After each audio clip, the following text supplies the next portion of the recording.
Hey guys, I coming to you with a different game today. You all might recognize it. It is called Diablo 3.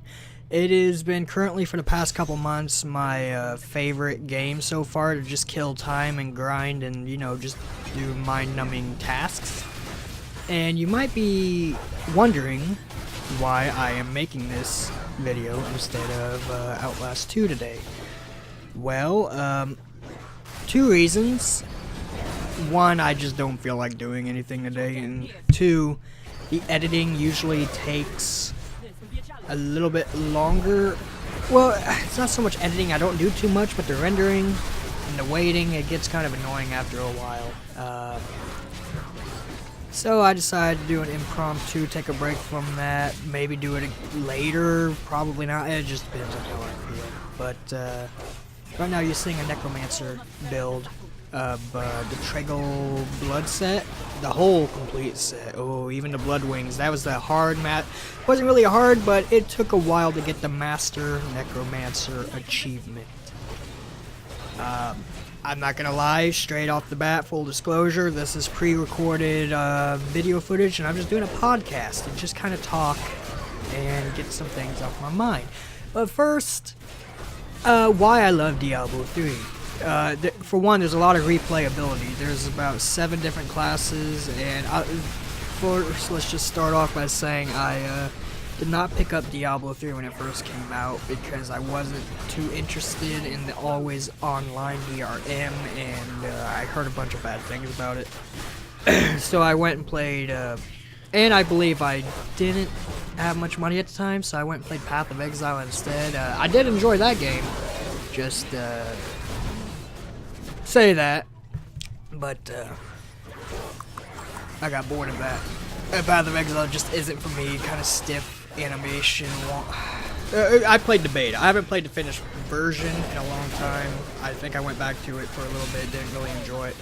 Diablo 3 just feels much smoother, better animation. I really like the combat. It's really fun, and contrary to other people's opinions, I have not really played Diablo or Diablo 2, so I have nothing to really compare in that aspect, but I do like the scenery and the difficulty scaling. I really don't like that the only way to unlock higher difficulties is after beating the campaign on your first try, because I felt like, what was it, normal, master, expert mode were way too easy.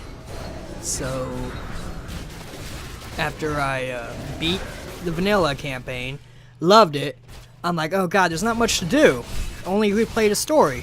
But the reason why I got into Diablo 3 is because I saw a buddy of mine playing it on PS4, and he was doing bounties and rifts from the Reaper of Souls expansion, so I got that right away. That fixed a lot of my problems right there, because I really like the replayability of just grinding rifts. I honestly do. To some people that's boring, but oh god, I am so sorry. Some people find that boring, but I like it. It's simple, repetitive. You grind for gear, you level up. You grind for gear, you level up. You change sets, repeat. And since there's 7 different classes, I roll a new character. I have a demon hunter. I have a witch doctor, which I don't like the witch doctor. I don't, for some reason. I love the necromancer. I just don't like the witch doctor. Maybe I didn't play him right. And I'm gonna start a monk. Or I have a monk, but I need to level her up. And I usually do the campaign for each new character.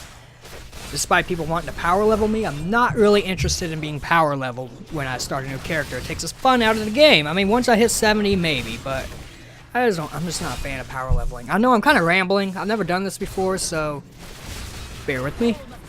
And as for the story of Diablo 3, it's kind of hit or miss. I love the cutscenes and the voice acting, but I didn't play Diablo 1 and 2, so I couldn't really relate to most of the characters. I love Tyrael.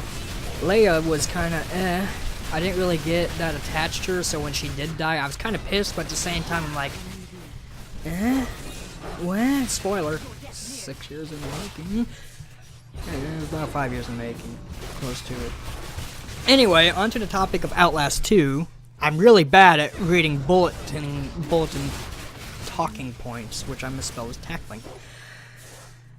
And as so far my experience with Outlast 2, I love it and I hate it.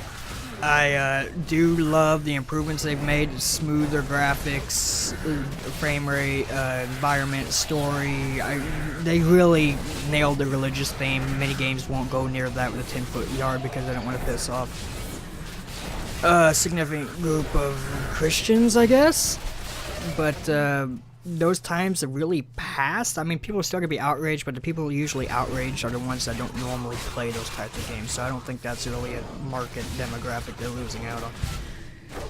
But religious stories usually are pretty creepy. I pretty much remember most of the Outlast 2 story because I did view a Markiplier video months before someone decided to get me a copy. So I'm still kind of erasing my mind.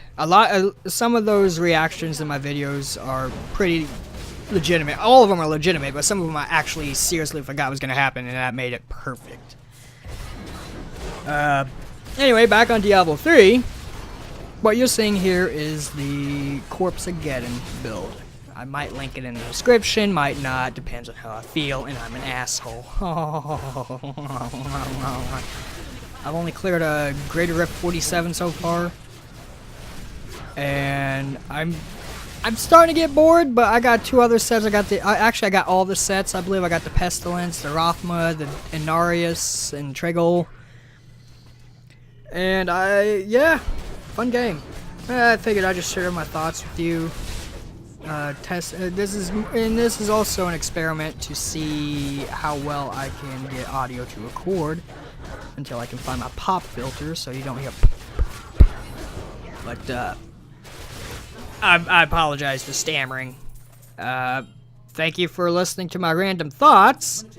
I'm probably gonna go play some more Diablo 3 now, and this video, surprisingly, there's a lot of talking and it's only been about 7 minutes. Thank you so much. I might make more in the future. Podcasts with background scenery, maybe. Background video gameplay, I mean. If you want, like, comment, subscribe, it helps. Commenting helps, so let me hear your thoughts. Thanks. Bye.